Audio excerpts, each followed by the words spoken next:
அதிசயங்கள் செய்கிறவர் நம் அருகில் இருக்கிறார்.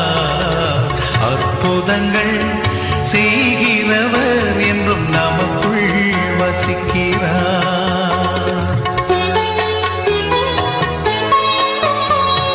தண்ணீரை இரத்தமாய் மாற்றினார் அதிசயம்.